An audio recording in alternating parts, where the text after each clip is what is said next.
In Venture Bros, the Orpheus guy goes talks to his boss, who's taking the place of Kerberos with the three different heads, and is voiced by John Benjamin. And one of the heads is Ah, licking his balls, while the other head is talking to him. It's like, I can taste what he's doing. multitasking, I mean. Yeah, So, this is yeah. super weird, dude. Like, I can taste he's just like going at him. It's like, yeah, great opening, isn't it? Yes, definitely. I is that on the ban list? Because otherwise, this episode we might as well just I bin didn't it. swear. So I yeah, hope that's why. but balls, like so that might be on the word list thing. So We'll find yeah, out. All right. We've got a story. We have content, actual new woo! content. It's a pretty good He one, wrote a too. thing. Yeah, Yes. It's called Fugitive, or is it The Fugitive? Sometimes I've seen it in different ways, it's but just fugitive in the book. So all about the dogs. Mouse, who is a good boy, Kerberos, who's a pretty good boy, pretty great boy, and then we've got a couple others. I won't quite spoil yeah, them yet. so yeah, so because it's us and everything, we're of course going to spoil it. So if you plan on reading it and don't like spoilers and whatever, then probably don't listen to this show because the director is about to read it to you. No, I'm just kidding. But yeah, No, I'll but try not to do we're it going to word for talk word. about all the things. So Yes, it opens up. My name is Mouse, and I am a very good boy. Everybody says so. That is, I think, the opening he is going to have in nearly every story if it's going to be in his point of view, because I think it's the same thing that he did in Zude.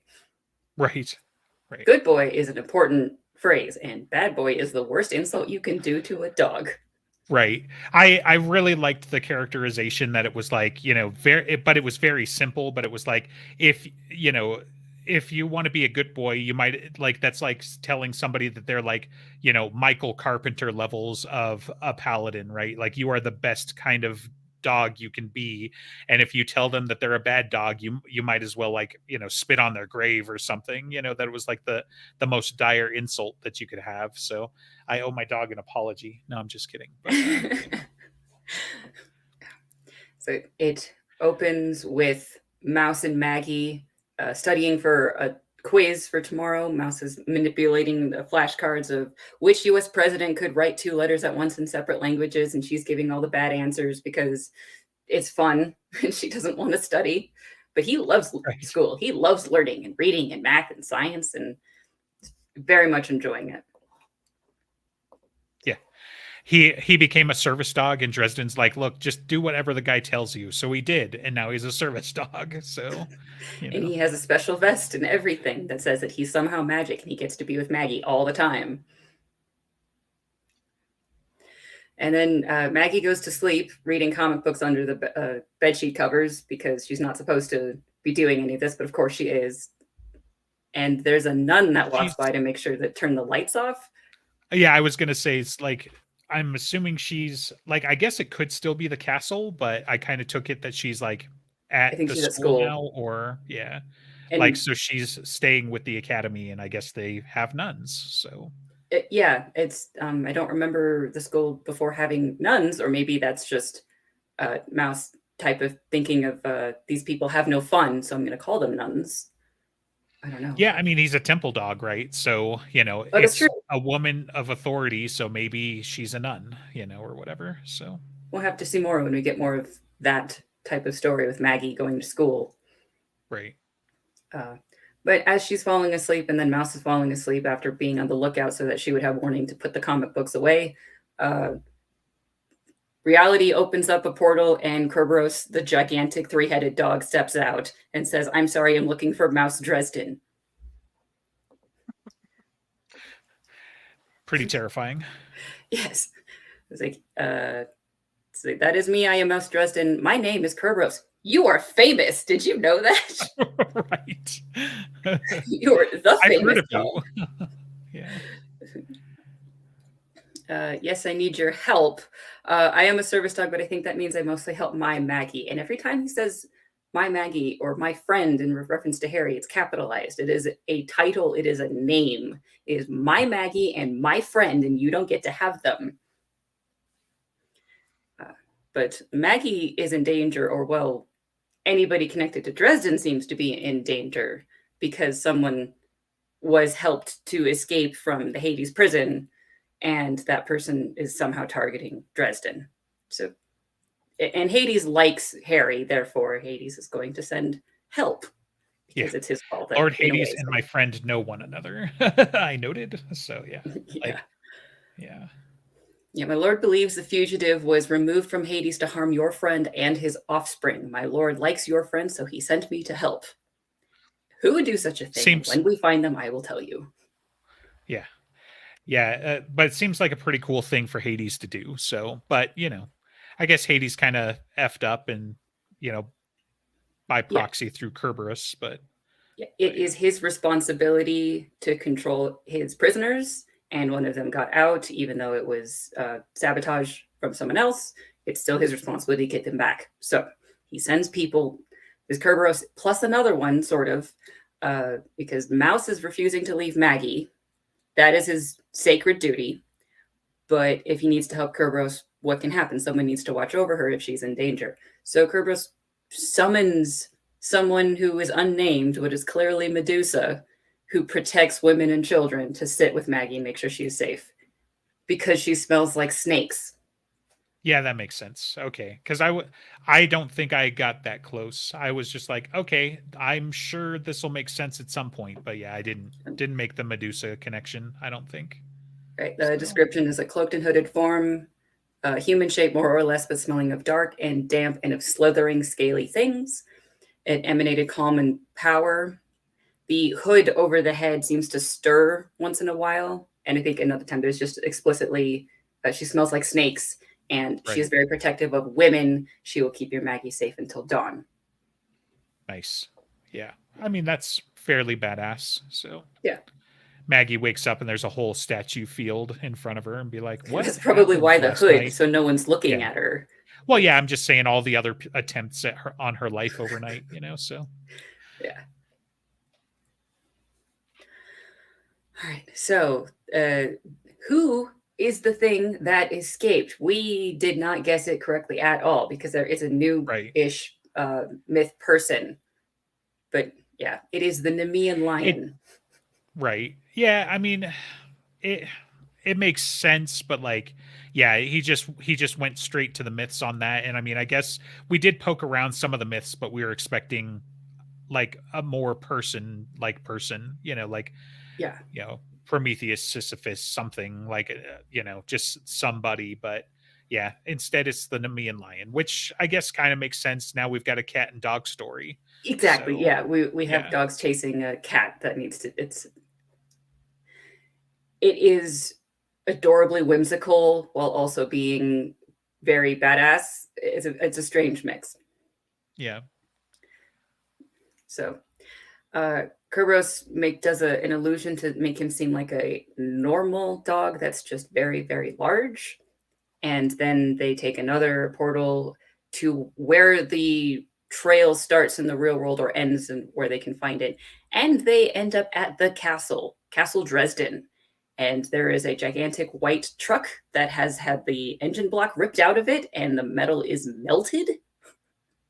And what did that? Well, the lion did that. And they see uh, Michael Carpenter and Will Borden talking about what must have happened as the like whole street of cars is destroyed. And this is the lion in a weak state because it hasn't eaten yet, but because it right. was from the spiritual world, it needs a physical body. So it has possessed something, and that something seems to be Mister. It's like, I don't Now he's understand a it. Are real you sure bobcat. you saw Mister do that? And yes, the cat was outside. It ran under the truck, and then the truck exploded, and the cat ran off, and more cars exploded. And Michael and Will are extremely confused. Yeah. They discuss it if they're gonna wake up Dresden, but Michael's like, I think Michael, right, was like he needs his sleep. So He needs a lot of things. yeah. So they're going to start the search, and then if it comes to that in the morning or whatever, then they'll let him know. So Yeah. He is clearly not in a functional state. He's trying to function, but he apparently, when Michael had asked something about illusions, Harry says, I've buggered hostile illusions and veils for the foreseeable future, so if it's there, assume it's real, even though it doesn't make sense. Right. But he's trying. He is attempting to function. They're letting him sleep so he can do so better. And if they find Mister and he never has to worry about it, that's better. This is why you shouldn't have cats, by the way. I mean, is it the top reason? I It think is you should just not a let your top cats reason. outside. Fair enough. Yeah, well, and so now you've also got like there's a lot of back and forth between Cerberus and Mouse about, well, we're of course going to save Mister, and Cerberus being like, I am going to do my duty, which may or may Yes. not involve saving Mister, you know. And Mouse is like, yeah, we're going to see about that, you know, because we're going to save my friend. Because if we don't save my cat, it will do harm to my friend, and that's not going to happen, you know. Yeah. Mister is my friend, and Harry is my friend, and Harry cannot lose Mister, and you are not going to kill the cat. Right. And in addition to learning how to cheat, he has picked up certain aspects of Harry's personality, it sounds like. Oh, of course. I mean, Because why not? a You dog are is what you always good. eat, and he eats a lot of energy from Dresden, so, you know. And the dog's sense of possessiveness of like, that cat is my chew toy, you don't get to chew on him. It's still Oh, I don't even take it like that. He's just like, he's my friend. I've known him since I was a puppy. And I was like, yeah, when he batted your nose around because the cat had to make sure you understood who was in charge. So, Yeah. but, And now he gets to do it again. yeah. right. All right. So it seems that Harry's also rubbing off on Michael, as Michael says, it's too early to believe anything. Let's get more information. And Will says, like, you know who you sound like, right? So you're doing the investigator thing. And oh, hey, isn't that your truck? Yeah, at least it's insured. Right. As he looks towards the heavens, being like, explanation, please. You know, like, yeah. Yeah. Right, so the You just lion hear a has big possessed. booming voice that goes, I'm out. Yeah, Oh, right. Take it up with Hades. So, yeah, I just want to the final line really captures it too, or the final exchange with the whole like, we will find Mister, I said firmly, and we will save him. We will find him. Cerberus agreed, though his voice was cautious, and then we will see. You know, it's like I've had to do this probably before, and it doesn't always work out the way you want it to. You know, so. Yeah. Like, keeps And- reiterating that it took, you know, a god to bring him down the last time, essentially. So Yeah, demigod. Yeah, because Her- Heracles. Yeah. So, yeah. All right.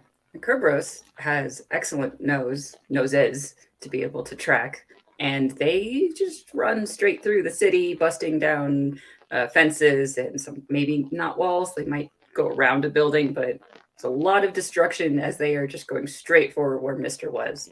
And Mouse, a very good boy, has getting a lot of treats and not a lot of exercise, and so he's Right. trying to keep up. He's mostly keeping up. Yeah. I was going to say, by the time he gets to his third story, he really should cut down a little bit, because this is the second time that this has happened to him. We should just go running more. Keep the treats, but just go running a lot more. I mean, that's another thing Harry could rub off on him. Harry runs now, yeah. and has for several years, because Maggie could running run. away is important. Yes, Maggie could have a saddle to put on Mouse, and Mouse can do weighted running just like Dresden does. Sure. But also, Cerberus is a bit mythically empowered, and of course, he's not going to get tired just from running. But Mouse is a bit more. Well, he's also got bigger, more muscular legs.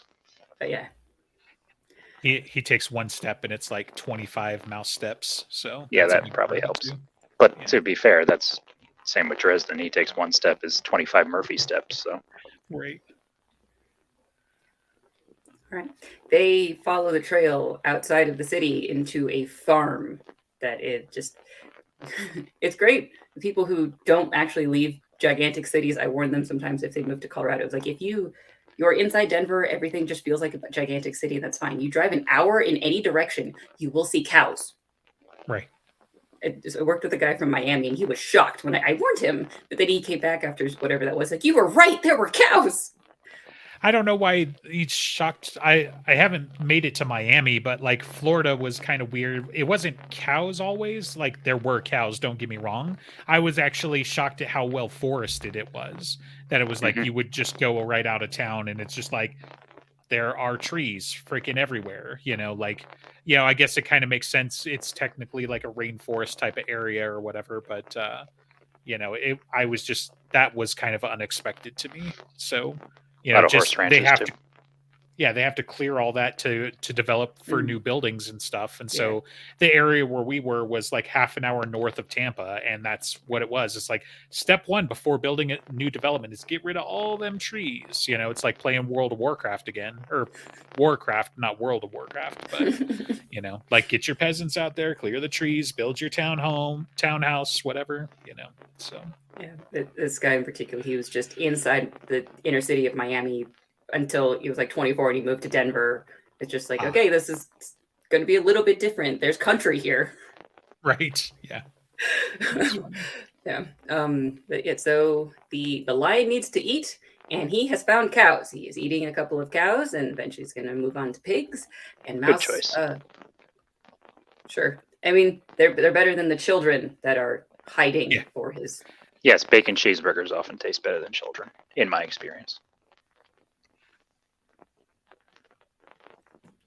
Okay. Children matter. More, plithy response from Mouse. So, So this is also where, or a little bit earlier, where Mouse realizes that someone is working against him, and he Right. knows who that person is. This is the third dog of the story. Apparently, his name is Ash. I don't remember if he was named in Zude, because Mouse just calls him think My Shadow. Yeah. And in any of the discussion that we had of who is the bad guy, none of us put money down on Cal. What do you? Oh, for the book? For this? For this Fugitive? Okay, Mhm. fine. Yeah, like sure. Yeah. Having Cal it be Cowl and Shadow, yeah, it was just like or Ash in this case, Yeah. Um Did not. yeah. I mean, But we were didn't put talking. money down on the lion either, come to think of it. No, we didn't. Which we Right. probably should have. Thinking back on it was I like, mean, yeah, that makes we were some just sense. thinking of persons. Yeah. Yes, we like were. not Distracted by blood on his soul and Hannah Asher thinking that they were coming back. Well, yeah. thank Like goodness the that closest to didn't an animal we got was the whole bear, Ursial form. So but Right. So Cal is there. Ash is there. Cal has children that he's going to feed to the lion that he has kind of sort of been containing of if the lion started eating people inside the city, which is what he wanted to do to be able to get back to power, it would have created too much of an attention issue out of people that Cal does not want to get the attention of yet. He wants to hurt Dresden, but it needs to happen in the right ways. So get out of the city, get to full power, then go back into the city. but specifically because there are no less than 4 people who could banish. 4. Yeah. And who are the 4? This is going to Yeah. take some discussion. Okay, obviously Harry. I'm putting money on Molly because even if she's only there for once a week for dinner, that's still very Right. present. Sure. Marcone's the other obvious choice. Yes, absolutely Marcone because of, the coin. And then Namshield? Or not Namshield, Well, sorry, Mortimer? because- Is the I would say Mortimer because we've got the spirit of a lion and he's a spirit guy. So he was actually like the second one that I thought, and then it was like, of course, Marcone. And I was struggling with the fourth. And so like Molly makes sense. I don't remember who I put down. Well, for they my say, fourth. what is the wording exactly? It's persons of power. It's not just individuals, right? Yeah. Because I think that narrows it down to like we're looking for magic users, not, for example, like sword users and people like Butters. Well, yeah, that's right. So Butters was my fourth because I mean, how is he not a person of power though? Like just because Well, I he's think got it through it's- an artifact, like Well, I think that's just because that tends to be the way they describe magic users in okay. general, So but also maybe because Cowl's not thinking of it, Oh, I also think he's kind of on the Molly train at this point. It's like, yeah, he lives there, but he's also a knight now. He's supposed to be going everywhere, more or less. You can't necessarily guarantee he's in town. What about I Lara? agree with that, but you know, like at the same time, his house is here, right? So if Molly counts, Butters counts. Like, Well, yeah, I wouldn't unless have we guessed got, Molly either, quite honestly. But yeah, right, right. because I also don't know Like with on the her. flip side, I didn't count Sonya, even though Sonya is very present throughout the series because he's not necessarily based in Chicago, in my opinion. Like he passes through all the time. He certainly, you know, stays with Father Forthill, but I never got the impression that it's like, oh yeah, his apartment's over there, you know, or whatever. Whereas like Yeah. Butters has like, you know, women and a I mean, place the to other thing stay. is Like, Molly's constraints might not necessarily allow her to just up and. I mean, she could. I agree with Obviously, she that. has the power to do it, but In this specific case, I think she would be able to do a favor for a friend, both on Harry and on Hades' behalf, to help banish the lion. I was going to say, so possible. pivot the perspective slightly. The lion is here in Chicago to hurt Dresden, possibly by going through his friends, which includes Michael and his family, which means Molly's going to get involved. Like, you Yeah. know, It like, already destroyed his truck. So yeah, right. Cowell is probably thinking, I'm about to cheese off a lot of people who are their friends, and Molly would show up, even if it wasn't Dresden, if it was just, you know, like if Dresden was out in Edinburgh for some reason, and Cal's trying to take advantage of the thing by wrecking all of his stuff and his friends and whatever, Molly might get involved at that point because she's got family in town, you know. But I agree with you in the sense that I don't consider her Chicago based, even though she's got a house across the street and whatever. Yeah, the only other person I could think of that, I mean, but again, doesn't fit, at least as far as person of power and the way I think they're using it, would be Goodman Gray. Could tangle with it easily and probably defeat it, but I don't know if that is really what we're going for here in the same sense. Right. I mean, Lara's Chicago-based. She has some amount of ability. I don't know how much she doesn't do the magic the way that Thomas can, of even just like a simple tracking spell, but some form of power. It does say wielders of power. I don't know, or like Etri, but I was thinking, what about guard just now too?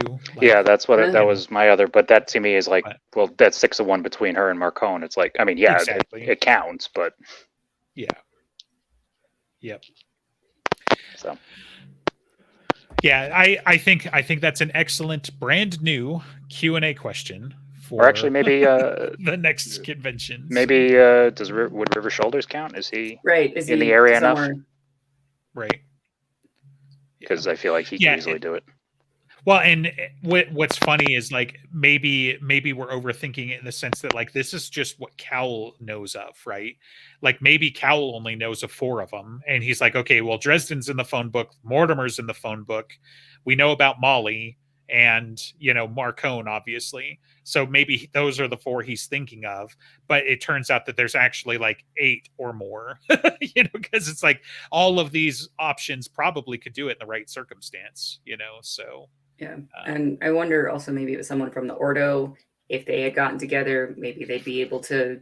Yeah, no, I don't think the act of the banishment they might be able to do. Would they survive said thing? Is a question. Right. Yeah.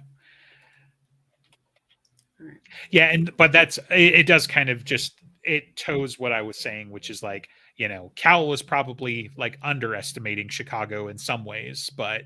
You know, he probably was just thinking like, there's 4 we got to worry about like tonight or currently or, you know, whatever until the lion is at full strength. And then, you know, demigods, there's a lot less of those in Chicago. So. Yeah, generally. Yeah. Let's see. And Cowell is going to bring out the children for the lion to eat them, and Mouse says, we must protect them. And Cerberos says, that is not how I am a good dog, because and his calculus, the children don't matter so much as the lion being captured. Same thing with the cat being alive.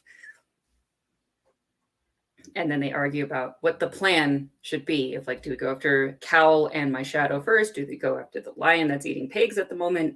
And they get the butting heads. And Mouse eventually says, if you will not help me save Mister, I will help Cowell and my shadow defeat you. That is how seriously he takes it. And so Cerberos just says, fine, if you are going to be the big dog, You should have a plan. And Mouse does have a plan. Start the Benny Hill music. So. Right. Cerberos goes and attacks the lion in the pig pen, and it's a gigantic fight. I think a tractor gets thrown through a wall and out into a field. It's horrible. And Mouse gets a stick and starts making a circle and dragging it all the way around the gigantic building. Which, it's fucking ridiculous, but it's fucking perfect. And like, I don't know, I was almost annoyed by it in the sense that it was like, yes, it's cool that Magic has rules and we know the rules and stuff, but does a circle get to be the super weapon every time? And so like it makes sense in the story, but like in the moment I'm like, if this is how they do it, like I don't know, man. Butters can do a circle. That was his one trick for zombies. Dresden's done it to, Binder's goons. It's just like it, like I get it, but maybe overdone. Like that. It could be overdone, but it could also just be a sense of no matter how big you are, even the small things can kill you, and you can't overlook the small simple thing just because it's easily destroyed. Because if you are overconfident about it and just thinking, well, no one's going to do that because it's just easy, then they might do it and you still might be trapped. Right.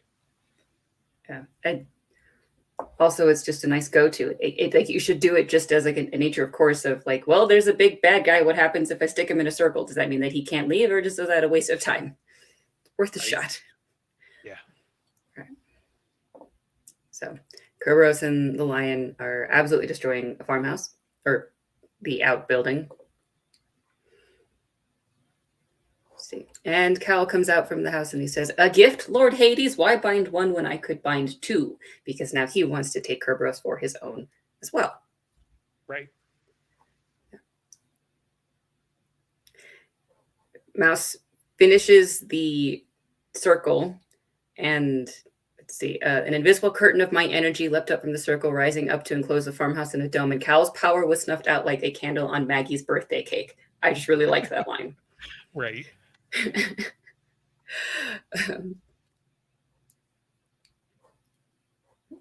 And Cal is angry, trying to do magic more. And Mouse is a good dog, and people who hurt children deserve to be bitten. And my friend would agree with me, so he bites Cal, and in a struggle breaks his arm and his staff. Oh yeah, yeah. That was a great point of like, perhaps I should have considered that a wizard staff is powerful, and when it breaks, it might like release a lot of energy. Yeah. Yeah, he's just lucky that that wasn't a staff of the Magi, and they had like a 10% chance of winding up in another plane of existence, and they explode a lot bigger unless they're mostly empty. So Yeah, that's a I don't know, is it a trope? It's a mechanic. Perhaps I've seen in different stories of just like you put a lot of energy in this thing, and then what do you do with it? Well, yeah, you can still use it for it's like a focus, but like you can also use it as a bomb. Right. So like I don't know what the origin would be, but for me, like the staff of the Magi is like a specific magic item out of D&D, and now they have a slightly weaker version called a Staff of Power, which has the same mechanic where they call it a retributive strike, where it's just like you break it and release all the energy all at once, which is generally bad for anybody holding the staff that you just broke. And anybody nearby, but you get a slightly less destructive but also very poignant telling of that with with Lord of the Rings in a couple of places, right, where Gandalf's staff is broken, or Saruman's staff gets broken later, I think, and stuff like that. So it's like it doesn't explode in Lord of the Rings, but it does break their power. Because I think Gandalf the White breaks it later when he confronts Saruman of many colors, and he's like, Saruman, your staff is broken, and just boom. So, but yeah. So I'll get to that point in the books eventually. Yeah, there's an earlier origin for that, but still generally bad for Cowl, it seems, but not bad enough because he's still definitely throwing power. Oh yeah, it like is annoying as a broken arm is, which is very. I've broken my arms; they sucked. he's still reacting logically in a fight and trying to do a bunch of things. So now, like, as soon as I read this thing, like, Cal has a broken arm. Are we going to see someone or many someones with broken arms in the next book, or having clearly recovered from something like that? Because it reminds me of a gimmick that was in the Kingkiller Chronicles in the first book, when Kavoth was talking about the woman that basically scarred him for life, and her name begins with a D. And it's like, now it's time to talk about her. And in that chapter, he introduced 4 new women with the names beginning with D, and are just expecting that kind of noise, red herrings, essentially, to like, who is Cal? Because he clearly knows Harry, and just a bunch of people in casts. Gotcha. Right. Oh, okay. I follow you now too. Yeah, that's interesting. Like, how many people on the senior council currently have a broken arm, or maybe not even senior council, but white council for sure. Someone but that we know. Harry's also not a member, so like. But that's smart. I like that. That's good. So. Or it could be because maybe it takes, like, 6 to 8 weeks. Maybe the wizard's going to heal faster, therefore we won't see anything. But just definitely keep an eye out, in 12 months for anybody in a cast or a future short story, if that's how this goes. So let's see. Mouse gets into the room that has the children, and he leads them out to get into a root cellar, and he has to play like a puppy for a little bit, because they've been seeing Ash, and he looks very similar to Ash, except he's fat and has a collar. Mm-hmm. So, which the little boy, well, the biggest of the little boys twigs to. It's like, wait, this one has a collar. So yeah, I think it was a boy and 2 girls, and he was the oldest. But gotcha. Yeah, I thought there were 4, but okay. I'm not very good with counting. We'll find out. We count like Mouse. Wait, no, he's good at math. So yeah.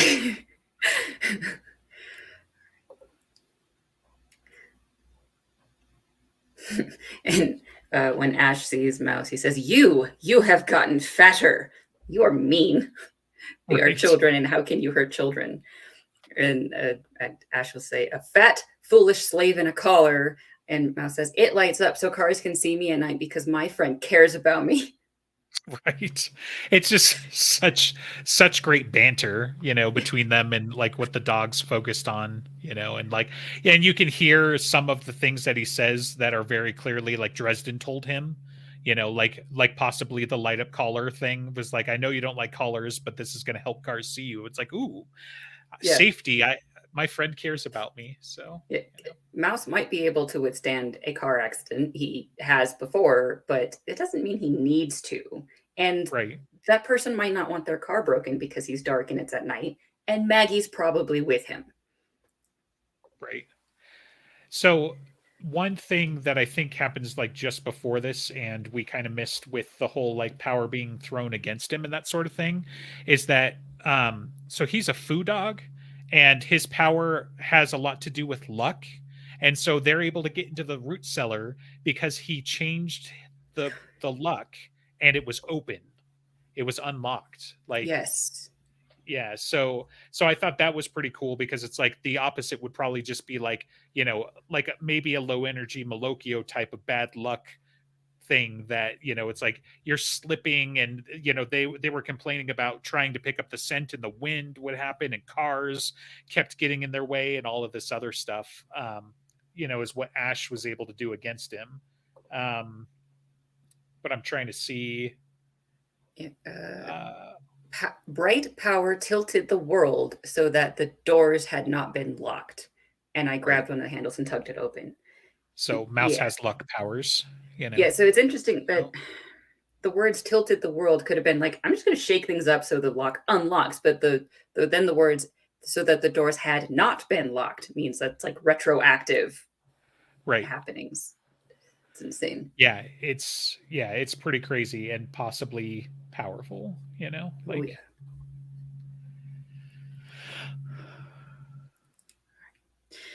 Ash and Mouse fight a little bit more.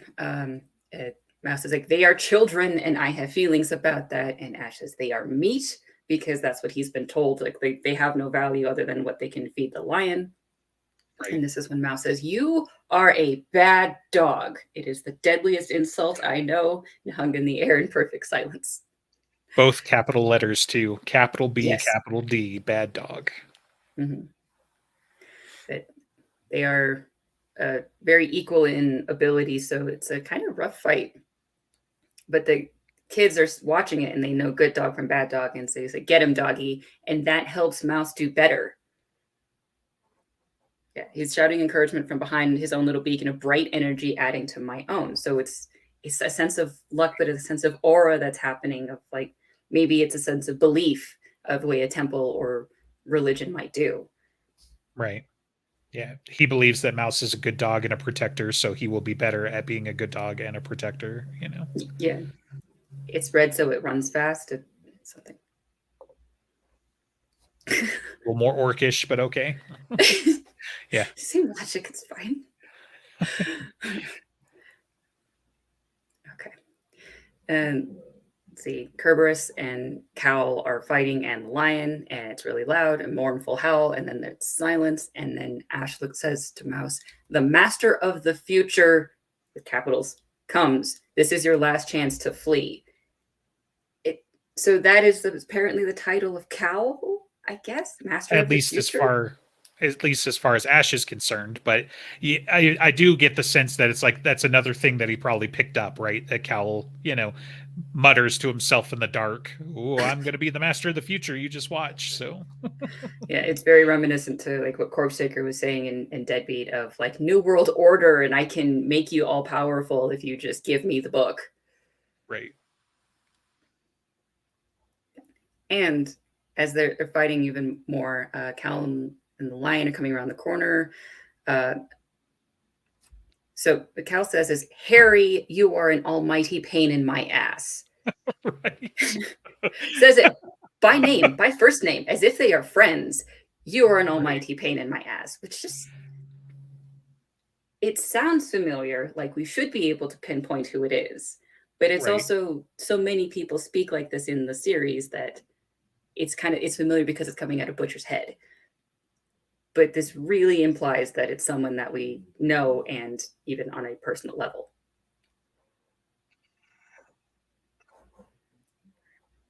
Let's see, there's playing with fire and the way that that's affecting shadows.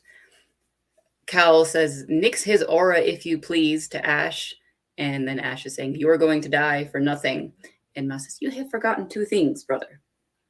First, that no one tells cats what they may or may not do, not even wizards." And Ash starts having a warning growl, and then Cal starts paying attention and suddenly tense. "Okay, and what's the second?" "I cheat." Right. And then more fires happen, and the six fires utter inky void black solidarity. It has Kerberos, the Hound of Hades, and Plaquelin unyielding, and Cal whirls, and then the three-headed dog is like attacking him, and just yeah, it's not a good day for Cal. Right. And he escapes into the Never Never. So here's this one moment too that far. Cal, yeah, because Cal, in his desperation, still thinking he's controlling the lion, Right. is ordering, like, "Kill them, I command you to kill them." But Mouse had said, "Mister, I know you have been enjoying yourself. It is time to stop playing. Harry needs us now," which is apparently enough of a plea that the grip that the lion has on Mister's body starts to fail. That maybe all of the luck that Mouse is throwing around. And so Mister just sits, looks at Cal, and then deliberately ignores him, licking a paw. And Cal has to flee because he has no one else to help him. Right. Yeah. Kerberos takes the lion and disappears, or at least throws it into the Never Never. And Cal runs through a portal and then reaches hand back out like Scooby-Doo style and grabs Ash and pulls him through. Right. And everything is perfectly fine afterwards. The cat is alive, the children are alive, the lion is back in Hades. And so Kerberos says, "That is that. I am getting 3 treats when I get home." Right. And Mouse says, "I did not know you could breathe fire. That was a gift given by Hades. And does it hurt? But only those who have earned it." So it's like a holy fire that whoever earns the pain will get it. Yeah. It was a gift from my lord, and he is very concerned with justice. I just thought that the whole thing was rad. Yeah. Then there's 2 good doggies and 3 kids that are scared, or maybe 3 kids. There's a number there. I can Yes. look at it. Yeah, I went back and looked. There are 3 kids. So okay. There are emergency services and sirens that are heading that way. The kids will eventually be fine, but we've got a few minutes, and even though like the business is over, they're good dogs, and so they can just enjoy the moment and they play Right. with the kids until the emergency services get there. I also like the exchange, between them, with the whole like Kerberos said, it was a good plan pretending to lose, and Mouse being like, bad people always look for weakness, I noted. And once they think they have found it, they cannot see anything else. And so Kerberos was playing, getting his ass kicked, off screen. We didn't really cover that too much, but like Cowl is just like throwing lightning into him, and the Nemean lion is like just raking at him, and flesh is coming off supposedly and all of this stuff. Yeah. But Yeah, I'm like a curious if he lightning bolt just had like melted his shoulder for a moment or something. right. Yeah, I'm curious if it was like he just did an illusion, or if he, was like just like left some of his power behind or whatever, and you know, then when they thought they killed him, he comes back. But yeah, that was the ploy. So yeah, it's a good one. It's one that Harry's used something very approximate. I mean, of course, Mouse picks up his tricks. Right. Yeah, and going back to the circle too, like what I was annoyed about it at first and kind of confused, because it's like, okay, so like the circle, does it instantly snuff out the cat because he's being possessed and it cuts him off from Cowl's control, for example?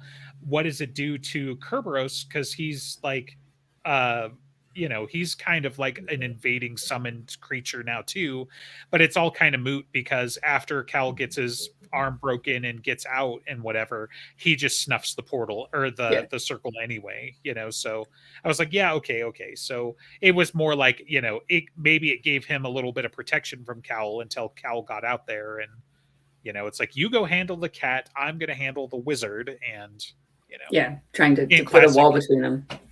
right, classic Dresden fashion, handle it poorly, so forget some key things, like the staff is also an object of power, and he's probably got an enchanted duster or robes in this case, just like Dresden would have, and stuff like that. But thinking of staffs and dogs makes me think of all those gifts of like a German Shepherd that's carrying like a tree and just so happy to be carrying the thing. It's just like he can go fetch the magic staff.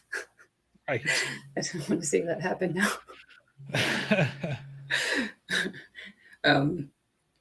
The circle might not have. I mean, so if Mouse didn't use it to banish anything and just to kind of put them in a bubble alone, then it wasn't going to affect Kerberos because he's there under his own power. He could be banished, as he says, that Cal could do, but if that's not being done to him, then I guess he's fine. It might have limited the power on the lion, that it was able to, say, draw from the Never Never, as some people do, or draw from anything. Might have allowed the control of Cal to be blocked, but because it was still a lion and not Mr. the Cat, Cal might have thought that everything's still fine. Right. Might have allowed Mr. to have more of a sentience of what's going on and have the choice of going back to his normal self when Mouse needs him to. Right. And it's just enough of a distraction to annoy Cal. Right. Which was a lot of it, right? Keeping Cal off balance, so that their ruse could work and Kerberos could get behind them. So yeah. Yep. So we're looking next time for a wizard with a broken arm and a freshly broken staff, probably, so. Yeah. So anyone who has a new staff, suspicious. Right. Like, wait, wasn't your staff black before and now it's white? So. Yeah. Or it's like, the flames on it are a bit new. What does that mean? Right. I don't know. I also am wondering about the timeline of everything that happened since Battleground. We've got the law. I know we're getting 12 months, and the good folk, fair folk, good people. That's the one. Christmas, Yeah. and then this one. Like, where exactly does this fall? I was In curious about that too. so Because Harry during is the school still year. definitely right. That's a smart point, you know. Um, yeah. So when was it for Battlegrounds and whatnot? June. I mean, it was right. Okay, and then like Good People happens Christmas, obviously. Mm-hmm. Um, And we the don't know 100% about the other one, the so the law, law, right? it wasn't winter. I Right, would I think it would be like September or so, because the weather was temperate, um, and it was negotiations were happening about Lara and Harry and the dates. They hadn't figured things out or hammered it out yet, so it'd be pretty close after, I would suspect. And Maggie wasn't there, which like August would imply that she would not be in school yet. right. And then the one with and the Mister and the little folk people. I forgot what that was Right. called. Was it Little Folk? I think it was. Little Things. Okay. Yeah, but like that one, it's just a small little story. Harry was still not entirely. He's not functional at all, but it Right. might have been within the first couple of months too. There was still the hole in the ceiling and everything, so the tarps and whatever, which I mean hasn't Right. been mentioned, which may or may not be, a thing that they finally get it fixed up. But I would say that one happens earliest out of the ones Mhm. we've got so far, Yeah. Because I mean, because they yeah, modulated the defense mechanisms after that. well, right, yeah. So like Bob had more or less just gotten control of the castle, is the gist that we get, right? And it was news to us, so that one probably happens within the first couple of months, if not sooner, where it's just like, you know Harry, it hasn't hit Harry yet, where it's like I feel like, as time's progressed, he's actually gotten worse, kind of, in the sense that like he's doing his resting, he's still mourning and all of that stuff, but like the shock has worn off, and now he's just left behind with the pain and the Yeah. the processing and whatnot, whereas like he was still semi-functional, in little things and whatnot.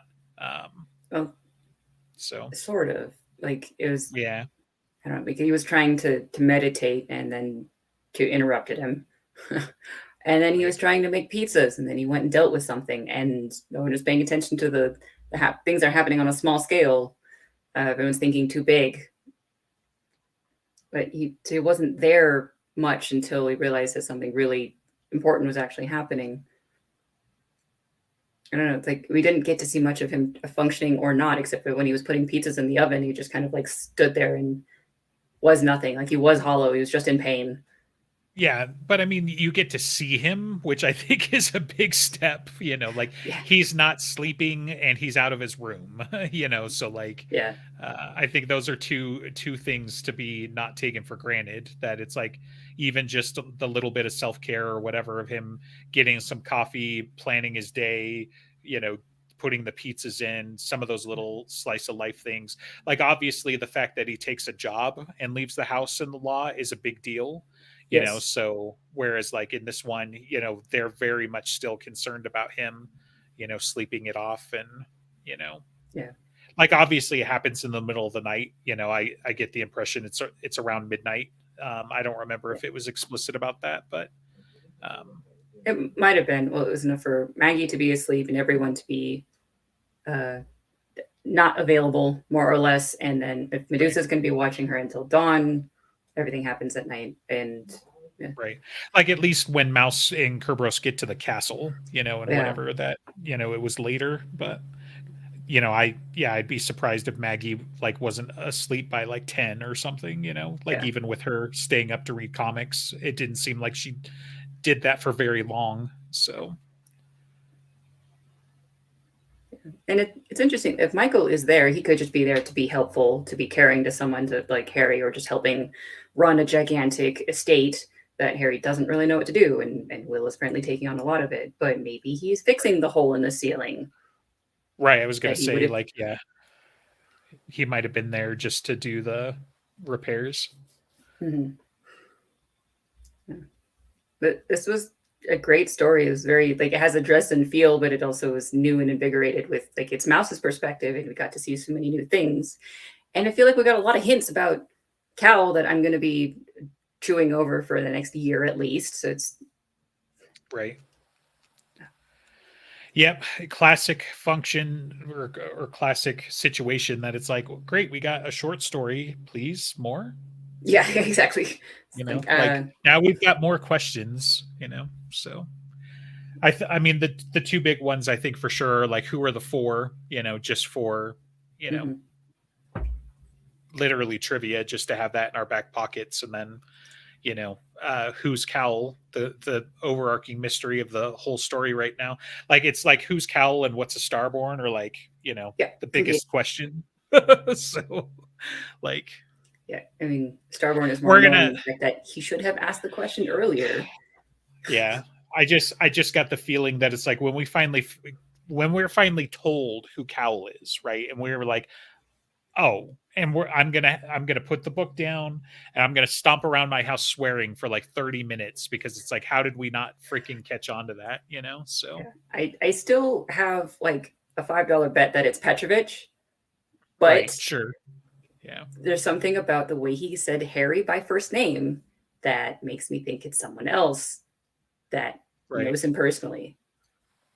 Yeah, and I mean the comments get the same thing. Like I don't want to read too much into it. Like I see what you're saying, and I don't think that you're wrong or anything. But it's almost more of like a Moriarty feel at this point, right? Yeah, where it's like they have butted heads several times in this main storyline as enemies. They are familiar, even if Harry doesn't know who he is. Cal knows that it's Harry Dresden that was doing it. So it's I don't know, man. Right. I need more answers. Yep. Yep. Good book though. So, you know, good story.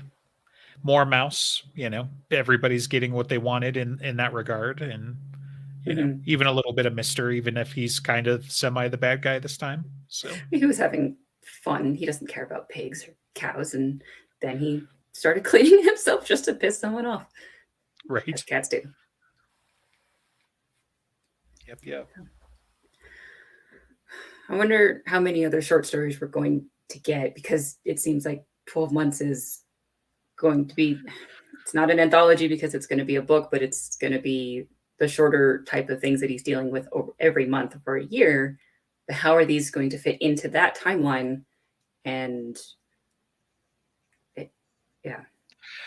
honestly, thinking about it, it would be pretty funny to be like, you know, because all of these stories take place in the book or whatever, it'd be like, you know, Harry just wakes up one morning and then Michael's truck was trashed and they won't tell him what happened. And we're like, okay, you know, or like you just get these little one-line references to like, this is where you should go reread that short story if you're interested on it. Like, you know, the craziest thing happened, you know, like a month after we were in the castle, these fucking goblins like invaded, and then Bob had to like tighten up his sensor grid, and then it got me thinking that we should, you know, do something about, you know, fake glamour anyway. So, you know, so we banished illusions on the street, you know, for, type of thing. And, you know, I told him that you just assume it's real, and then you get like the next one, and you know, maybe that's when Michael's truck gets wrecked in a couple months down the line, and be like, so the fucking weirdest thing happened, like everybody showed up at the castle and started singing carols and thanks for all the presents, and like what, you know, like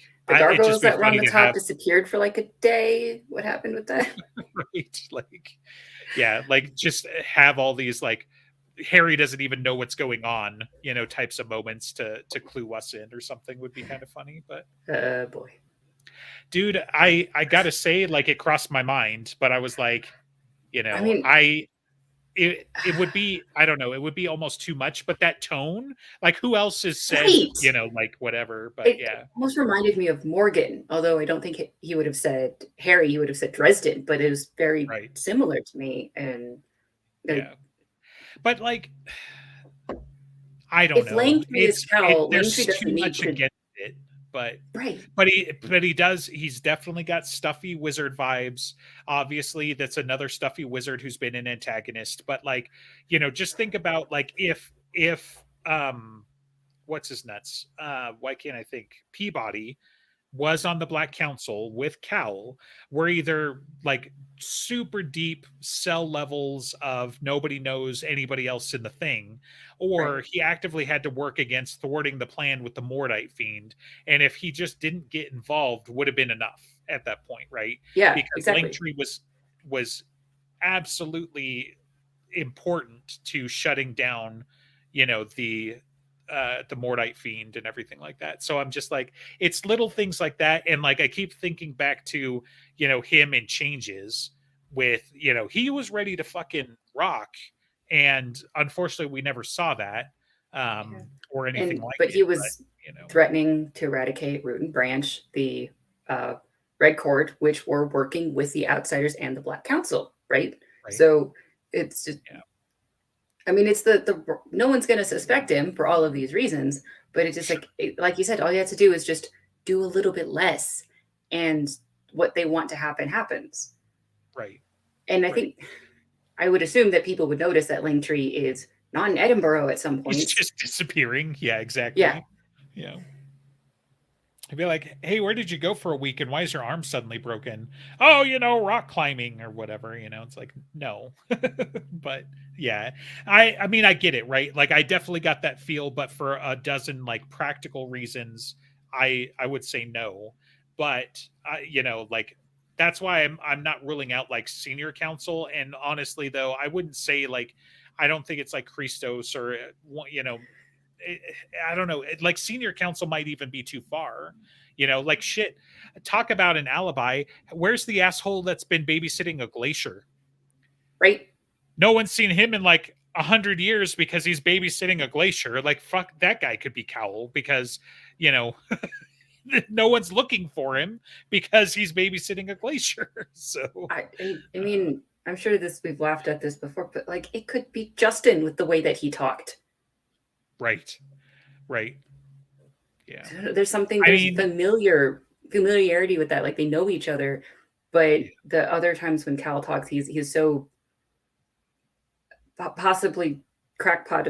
Like someone shook him a bit too hard. Like in Deadbeat when Harry was calling him crazy. He's like, well, I'm not crazy, but if I was crazy, would I know that? Like the fact that he had that thought, he said it out loud. It's like, that's not anybody that we've seen except for Harry. Yeah, it's very self-aware, so yeah, but so it's like, I don't know, like Demorne, I don't feel like I can fully count it out anymore. Right. No, it lines up for a lot of reasons, but it's going to be one of those like, where like, oh yeah, the author pulled one over on you because you trusted him, which would be a really shitty thing to do because it's like, he's like, look guys, he's dead. He's as dead as he's going to get.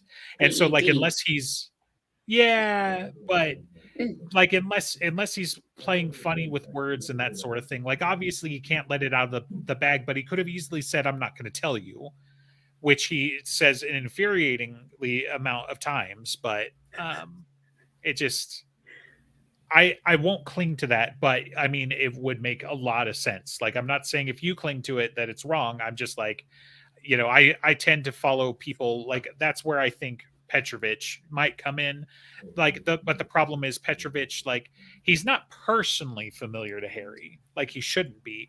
Like echoes of would make sense if he and like Ebenezer shared notes and they've got similar power and spells and whatever. Great. Petrovich to Demorne to Harry, stuff. Right? So that was how that lineage of academic happened. That's one of the that could make sense too, but still, like, yeah, the personal thing is either it's somebody we know or Cal is in the dark muttering to himself about fucking Harry Dresden every goddamn time, like could have blown up the world this time, but fucking Harry Dresden, if it weren't for that darn kid and his talking dog, like, exactly. I love Scooby-Doo, man. Yeah. And the skull, whatever. there's something about like based on how they speak, no, but it makes me wonder if it was Dracul. Someone of like, you are a pain in the ass too many times. Right. But it's the way that he's talked to Harry in the cemetery was too formal to match what we've seen out of Cal, but it just like it's someone of this feel a lot of the time. Yeah, and I mean the fact that Dracul didn't bother hiding himself, really in the cemetery. He like has no need to wear a hood. Yeah, he's flashy and all of that stuff. So yeah, I would say again probably not, but I get the idea that it's like we're getting a smaller subset of villains, right? Where it's just like, okay, maybe this guy, let's look out for feelers and stuff. But yeah. Yeah. I mean, the way that Cal talked was similar to the way that Marcone might talk, except he still might not have said Harry, he would have said Dresden. But Cal is going to hurt children, and Marcone will never do that. And if Marcone is going to do that, then Vatterrung wouldn't have worked with him. There's so much. Again, like Marcone has never once tried to like hide his identity when it comes to Dresden either. Right. And Cal has been, at least a Harry level wizard since we've known him all the way back at Bianca's.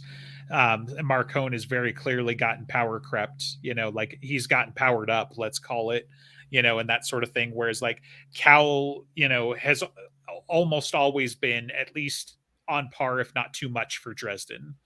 Going back to at least Deadbeat when we actually see him get his name, that sort of thing. So yeah, I definitely lean towards it's someone that we know, which is why he does the Darth, Sidious routine. And, it's just like, you never see his face because it's going to be too much when we see his face, like we're going to know because, he's just somebody that we know.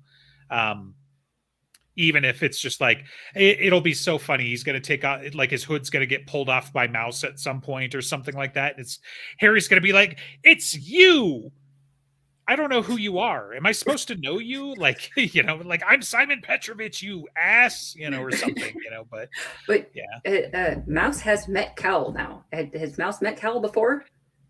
Oh, at Deadbeat, perhaps he was he was hiding Butters when Cal was braining Harry with a rock or something. Komori grabbed Bob and Cal hit Harry when he was talking about the Earl King and am I crazy? Would I know if I was crazy? Mouse was in the house. But Mouse is a witness good enough for the White Council to say this is the bad guy. If he ever sees it again, he can identify them.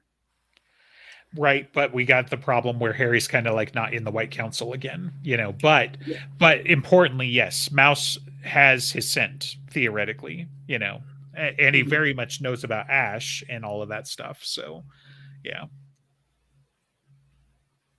Mouse knows everything. Mouse is far smarter than Dresden. Mouse likes to go to school and to learn and to ask questions. Right.